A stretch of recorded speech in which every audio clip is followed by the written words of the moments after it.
ನಮಸ್ಕಾರ ವೀಕ್ಷಕರೇ, Karnataka power TV ನ್ಯೂಸ್ಗೆ ತಮ್ಮೆಲ್ಲರಿಗೂ ಸ್ವಾಗತ. ವಾರ್ತೆಗಳ ವಿವರ. ರಾಜ್ಯೋತ್ಸವ ಪ್ರಶಸ್ತಿ ಪುರಸ್ಕೃತ ರಾಮೇಗೌಡರಿಗೆ ಕಸ್ಬಾ ಜಿಲ್ಲಾಧ್ಯಕ್ಷರಾದ ಶೈಲಕುಮಾರ್ ಎಂರವರಿಂದ ಸನ್ಮಾನ. ಚಾಮರಾಜನಗರ ಜಿಲ್ಲೆಯ ಯಳಂದೂರು ತಾಲೂಕಿನ ಬಿಳಿಗಿರಿ ರಂಗನ ಬೆಟ್ಟದ ಸೋಲಿಗ ಜನಾಂಗದ ರಾಮೇಗೌಡ ಅವರು ಈ ಬಾರಿ ಪರಿಸರ ವಿಭಾಗದಲ್ಲಿ ಕರ್ನಾಟಕ ರಾಜ್ಯೋತ್ಸವ ಪ್ರಶಸ್ತಿ ಪಡೆದುಕೊಂಡಿದ್ದಾರೆ. ಈ ಹಿನ್ನೆಲೆಯಲ್ಲಿ ಚಾಮರಾಜನಗರ ಜಿಲ್ಲೆಯ ಕನ್ನಡ ಸಾಹಿತ್ಯ ಪರಿಷತ್ ಜಿಲ್ಲಾಧ್ಯಕ್ಷರು ಶೈಲಕುಮಾರ್ ಹಾಗೂ ಪದಾಧಿಕಾರಿಗಳು ಬಿಳಿಗಿರಿ ರಂಗನ ಬೆಟ್ಟದ ರಾಮೇಗೌಡರ ಸ್ವಗೃಹದಲ್ಲಿ ಕನ್ನಡ ಸಾಹಿತ್ಯ ಪರಿಷತ್ ಜಿಲ್ಲಾ ಘಟಕದ ವತಿಯಿಂದ ಸನ್ಮಾನಿಸಿ ಗೌರವಿಸಿದರು. ನಂತರ ಅಧ್ಯಕ್ಷರು ಶೈಲಕುಮಾರ್ ಮಾತನಾಡಿ, ಬಿಳಿಗಿರಿ ರಂಗನ ಬೆಟ್ಟದ ಸೋಲಿಗ ಜನಾಂಗದ ರಾಮೇಗೌಡ ಅವರು ಈ ಬಾರಿ ಪರಿಸರ ವಿಭಾಗದಲ್ಲಿ ಕರ್ನಾಟಕ ರಾಜ್ಯೋತ್ಸವ ಪ್ರಶಸ್ತಿ ಪಡೆದು ಜಿಲ್ಲೆಗೆ ಹಾಗೂ ಕನ್ನಡ ಅಭಿಮಾನಿಗಳಿಗೆ ಕೀರ್ತಿ ತಂದಿದ್ದಾರೆ. ಇಂದು ಕಾಡು ಮರಗಳು ಕಡಿಮೆಯಾಗುತ್ತಿದೆ. ಕಾಡಿನಿಂದ ಪ್ರಾಣಿ ಸಸ್ಯ ಸಂಕುಲಗಳು ಜೀವ ಜಗತ್ತಿಗೆ ಅನಿವಾರ್ಯವಾಗಿದೆ. ಕಾಡು ಸಸ್ಯಗಳಲ್ಲಿ ಅನೇಕ ಜೀವಾಮೃತಗಳಿವೆ. ಇದನ್ನು ಸಂರಕ್ಷಿಸುವ ಕೆಲಸದಲ್ಲಿ ಅವರು ನಿರತರಾದ ಹಿನ್ನೆಲೆ ರಾಜ್ಯೋತ್ಸವ ಪ್ರಶಸ್ತಿ ಒಲಿದು ಬಂದಿದೆ. ಇವರಿಗೆ ಸಂತ ರಾಜ್ಯೋತ್ಸವ ಪುರಸ್ಕಾರ ನಮ್ಮ ಜಿಲ್ಲೆಗೆ ಸಂತ ಗೌರವ. ಈ ರೀತಿಯಲ್ಲಿ ಎಲೆಮರೆಯ ಕಾಯಿಗಳನ್ನು ಗುರುತಿಸುವ ರಾಜ್ಯ ಸರ್ಕಾರದ ಕಾರ್ಯ ಶ್ಲಾಘನೀಯ ಎಂದು ಅಭಿಪ್ರಾಯಪಟ್ಟರು.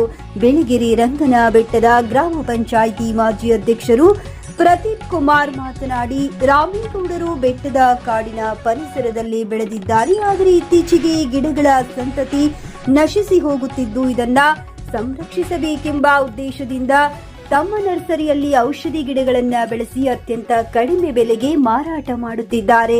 ಹಾಗೆಯೇ ಹಲವಾರು ರೋಗಗಳಿಗೆ ನಾಟಿ ಔಷಧಿಗಳನ್ನು ನೀಡಿ ಯಶಸ್ವಿಯಾಗಿದ್ದಾರೆ. ನಮ್ಮ ಗ್ರಾಮಕ್ಕೆ ಹೆಸರು ತಂದಿದ್ದಾರೆ ಎಂದು ಸಂತಸ ವ್ಯಕ್ತಪಡಿಸಿದರು.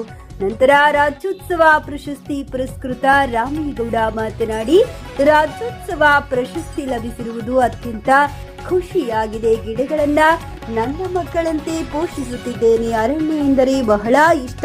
ಗಿಡಗಳ ಪೋಷಣೆಗೆ ನನ್ನ ಕುಟುಂಬ ನನ್ನ ಸಹಕಾರಕ್ಕಿದೆ. ನನ್ನ ಜೀವನವೂ ಇದರಿಂದ ನಡೆಯುತ್ತಿದೆ. ಈಗ ಪ್ರಶಸ್ತಿ ಲಭಿಸಿರುವುದು ನನಗೆ ಅತೀವ ಸಂತಸ ತಂದಿದ್ದು ನನ್ನ ಜವಾಬ್ದಾರಿಯನ್ನ ಮತ್ತಷ್ಟು ಹೆಚ್ಚಿಸಿದೆ. ನನ್ನ ಪರಿಸರ ಪ್ರೇಮ, ಆಯುರ್ವೇದ ಸಸ್ಯಗಳ ಸಂರಕ್ಷಣೆ, 16,000 ಅಳಿವಿನಂಚಿನ ಸಸ್ಯಗಳ ಸಂರಕ್ಷಣೆಯ ಕಾಯಕಕ್ಕೆ ನೀರೆರೆದವರು ದೀನಬಂಧು ಜಯದೇವರವರು ಹಾಗೂ ಬೆಂಬಲಿಸಿದವರು ಡಾಕ್ಟರ್ ಸುದರ್ಶನ್, ಯಲ್ಲಪ್ಪ ರೆಡ್ಡಿ ಮುಂತಾದವರು ಎಂದು ಸ್ಮರಿಸಿದರು. ಸನ್ಮಾನ ಸಮಾರಂಭದಲ್ಲಿ ಕಸಬಾ ಕಾರ್ಯಕಾರಿ ಸಮಿತಿ ಸದಸ್ಯರಾದ ಲಕ್ಕೂರು ರಾಜಣ್ಣ, ರಾಧಿ ಪ್ರತಿಷ್ಠಾನ ಅಧ್ಯಕ್ಷರು ಡಾಕ್ಟರ್ ರಾಜೇಶ್ ನಾಯ್ಕ, ಪತ್ರಕರ್ತ ಮಣಿಕಂಠ ನಾಯಕ್, ಶಿವು ನಾಯ್ಕ ಹಾಗೂ ಸ್ಥಳೀಯರು ಉಪಸ್ಥಿತರಿದ್ದರು. ವರದಿ ಕೆಪಿ ಪ್ರಕಾಶ್, ಯಳಂದೂರು. ಚಾಮರಾಜನಗರ ಜಿಲ್ಲೆಯ ಜನತೆಗೆ 70ನೇ ಕನ್ನಡ ರಾಜ್ಯೋತ್ಸವದ ಶುಭಾಶಯಗಳನ್ನು ಕೋರ್ತಾ, ಇದು ನಮಗೆ ವಿಶೇಷ, ನಮ್ಮ ಜಿಲ್ಲೆಗೆ. ಯಾಕೆ ಅಂತ ಹೇಳಿದ್ರೆ, ಬಿಳಿಗಿರಿ ರಂಗನ ಬೆಟ್ಟದಲ್ಲಿರುವಂತಹ ಸೋಲಿಗರ ರಾಮೇಗೌಡರು ಇಲ್ಲಿ ಹಲವಾರು ಔಷಧೀಯ ಸಸ್ಯಗಳನ್ನು, ಲಕ್ಷಾಂತರ ಕಾಡಿನ ವಿವಿಧ ಸಸ್ಯಗಳನ್ನು ಸಂರಕ್ಷಣೆಯನ್ನು ಮಾಡ್ತಾ ಎಲೆಯ ಮರೆಯ ಕಾಯಿಯಂತೆ ಇದ್ದರು.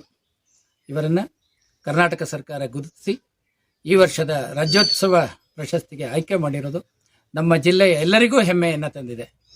ಕನ್ನಡ ಸಾಹಿತ್ಯ ಪರಿಷತ್ತಿನ ವತಿಯಿಂದ ಅವರಿಗೆ ಇವತ್ತೊಂದು ಗೌರವ ಸಮರ್ಪಣೆಯನ್ನು ಮಾಡ್ತಾ ಇದ್ದೀವಿ. ಈ ರಾಮೇಗೌಡರ ಈ ಕಾಯಕ ಹೀಗೆ ಮುಂದುವರಿಲಿ, ಇನ್ನೂ ಸಾಕಷ್ಟು ಸಸ್ಯಗಳನ್ನು ಅವರು ಸಂರಕ್ಷಣೆಯನ್ನು ಮಾಡಲಿ, ಇದು ಎಲ್ಲರಿಗೆ ಸ್ಫೂರ್ತಿಯನ್ನು ನೀಡಲಿ ಅಂತ ಹೇಳ್ತಾ ಮತ್ತೊಮ್ಮೆ ಎಲ್ಲರಿಗೂ ಕನ್ನಡ ರಾಜ್ಯೋತ್ಸವದ ಶುಭಾಶಯಗಳನ್ನು ಕೋರ್ತೀನಿ. ನಮಸ್ತೆ. ಕನ್ನಡ ರಾಜ್ಯೋತ್ಸವದಿಂದ ನನಗೆ ಒಂದು ಗೌರವ ಕೊಟ್ಟಿದ್ದಾರೆ, ಪ್ರಶಸ್ತಿ ಕೊಟ್ಟಿದ್ದಾರೆ. ಮುಂದೆನೂ ಕೂಡ ಅದನ್ನು ಪೋಷಣೆ ಮಾಡಿಕೊಂಡು ಗಿಡ ಗೆಂಡೆ ಅಥವಾ ಔಷಧಿ ಗಿಡಗಳು 300-350 ರೆಡಿ ಮಾಡಿಕೊಂಡು ಪೋಷಣೆ ಮಾಡ್ಕೊಂಡು ಹೋಗ್ತಾ ಇದ್ದೀವಿ. ಅದರಿಂದ ಅವರಿಗೆ ನನಗೊಂದು ಹೆಲ್ಪ್ ಆಗಿದೆ, ರಾಜ್ಯ ಸರ್ಕಾರದಿಂದಲೇ ಒಂದು ಹೆಲ್ಪ್ ಆಗಿದೆ. ಎಷ್ಟೋ ವರ್ಷದಿಂದನೂ ಇದೇ ಕೆಲಸ ಮಾಡ್ತಾ ಇದ್ದೆವು. ಒಟ್ಟಿನಲ್ಲಿ ನಮಗೆಲ್ಲ ಪರ್ಯಟಿ ಗುರುಗಳು ಮತ್ತು ದೀನಬಂಧು ಆಶ್ರಮದಿಂದ ಜಯದೇವ್ ಗುರುಗಳು ಅಂತೇಳಿ ಅವರಿಂದ ಮುಖಾಂತರ ಇವನ್ನ ಒಂದು ಹೆಲ್ಪ್ ಮಾಡಿಕೊಂಡು ಅವರ ಸಹಕಾರ, ಜನಗಳ ಸಹಕಾರ, ರಾಜ್ಯದ ಸಹಕಾರದಲ್ಲಿ ಏನೋ ಕಾಯಕವನ್ನು ಮಾಡಿ ಹೋಗ್ತಾ ಇದ್ದೀನಿ ಇವಾಗ. ಗುರ್ತದನೆ ನಂಬಿದೆ ಅಂತೇಳಿ. ಸರಿ. ಪುಡುಮಾವು ಇದೆ, ಪುಡುಮಾವು, ಕೆಂದೆ ಅಂತ ಹೇಳ್ತೀವಿ, ಅವೆಲ್ಲ ಔಷಧಿ ಗಿಡಗಳು. ಆಮೇಲೆ ಮಧುನಾಸಿನಿ, ಮಂಜಿಷ್ಟ, ಕೊತ್ತಂಬರಿ, ಆಗಳು ಶುಂಠಿ, ವಿಧ ವಿಧದ ಗಿಡಗಳ ಚಕ್ಕೆಗಳು, ಬೇರುಗಳು ಇಂಥದ್ರಲ್ಲಿ ನಾವು ಉಪಯೋಗಿಸ್ತೀವಿ ಅದರ ಭಾಗಗಳನ್ನು. ಯಾವ ಅವರಿಗೆ ಹೊಟ್ಟೆ ನೋವು ಬಂದಾಗ ಹೊಟ್ಟೆ ನೋವಿಗೆ ಕೊಡಬೇಕು, ತಲೆನೋವಿಗೆ ಕೊಡ್ತೀವಿ, ಕಾಲು ಮಂಡಿ ನೋವಿಗೆ ಕೊಡ್ತೀವಿ. ಆ ವಿಧಾನಗಳು ಹೇಳಿ ಅದನ್ನು ಇದೇ ಥರ ಮಾಡಬೇಕಂತ ಹೇಳಿ ಕೊಡ್ತೀವಿ ಅದನ್ನು ಔಷಧಿಗಳು. ನಾವು ಖುಷಿನೇ. ನಮಸ್ಕಾರ, ಎಲ್ಲರಿಗೂ ಬೆಳಗಿನ ಶುಭೋದಯಗಳನ್ನ ತಿಳಿಸ್ತಾ ಈ ದಿನ ನಮ್ಮ ಬಿಳಿಗಿರಂಗನ ಬೆಟ್ಟದ ಸೋಲಿಗ ನಿವಾಸಿಯಾದಂಥ ಶ್ರೀಯುತ ರಾಮೇಗೌಡರಿಗೆ, ಶ್ರೀಯುತರಾದಂಥ ಶೈಲಜ್ ಕುಮಾರ್ ರವರು, ಕರ್ನಾಟಕ ಸಾಹಿತ್ಯ ಪರಿಷತ್ನ ಜಿಲ್ಲಾಧ್ಯಕ್ಷರಾದಂಥ ಶೈಲಜ್ ಕುಮಾರ್ ರವರು, ನಮ್ಮ ಬಿಳಿಗಿರಂಗನ ಬೆಟ್ಟದ ಶ್ರೀಯುತ ರಾಮೇಗೌಡರವರಿಗೆ 70ನೇ ಕನ್ನಡ ರಾಜ್ಯೋತ್ಸವ ಪ್ರಶಸ್ತಿ ಸಿಕ್ಕಿದಂಥ ವೇಳೆಯಲ್ಲಿ ಅವರಿಗೆ ಒಂದು ಸನ್ಮಾನ ಸಮಾರಂಭವನ್ನು ಇಟ್ಕೊಂಡಿದ್ದಾರೆ. ಈ ದಿನದ ಒಂದು ಸನ್ಮಾನ ಸಮಾರಂಭಕ್ಕೆ ನಮ್ಮ ಗ್ರಾಮದವರು ಕೂಡ ತುಂಬ ಖುಷಿ ವ್ಯಕ್ತಪಡಿಸ್ತಾ ಇದ್ದಾರೆ. ರಾಮೇಗೌಡರು ಇನ್ನು ಮುಂದಿನ ದಿನಗಳಲ್ಲಿ ಇನ್ನೂ ಹೆಚ್ಚೆಚ್ಚು ಸೇವೆಗಳನ್ನ ಮಾಡ್ಕೊಂಡು ಬರಲಿ, ಸಸ್ಯರಾಶಿಗಳನ್ನ ಸಂರಕ್ಷಿಸಲಿ ಅಂತ ಹೇಳ್ತಾ ಶ್ರೀ ಬಿಳಿರಂಗನಾಥ ಸ್ವಾಮಿಯಲ್ಲಿ ಕೇಳ್ಕೊಳ್ತಾ ಈ ಒಂದೆರಡು ಮಾತುಗಳನ್ನ ಮುಗಿಸ್ತೀನಿ. ನಮಸ್ಕಾರ, ನಾನು ನಿಮ್ಮ ಶೈಲಕುಮಾರ್. ನಾವೀಗ ಇರುವಂತಹ ಜಾಗ ಬಿಳಿಗಿರಿ ರಂಗನ ಬೆಟ್ಟ.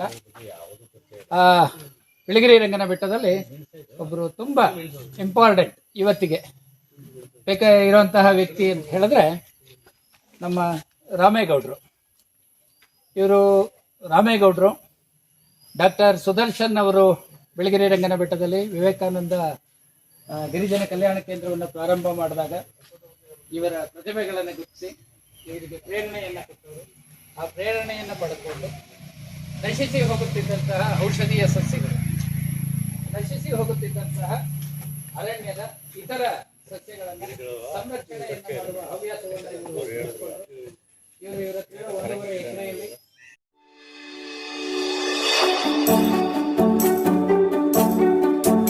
ನೀವಿನ್ನು ನಮ್ಮ ಚಾನೆಲ್ಗೆ ಸಬ್ಸ್ಕ್ರೈಬ್ ಮಾಡಿಲ್ಲವೇ? ಹಾಗಿದ್ರೆ ತಡಬೇಕೆ? ಹಿಂದೆ ಸಬ್ಸ್ಕ್ರೈಬ್ ಮಾಡಿ, ಬೆಲ್ ಐಕಾನ್ ಪ್ರೆಸ್ ಮಾಡಿ, ಶೇರ್ ಮಾಡಿ, ಕಮೆಂಟ್ ಮಾಡಿ.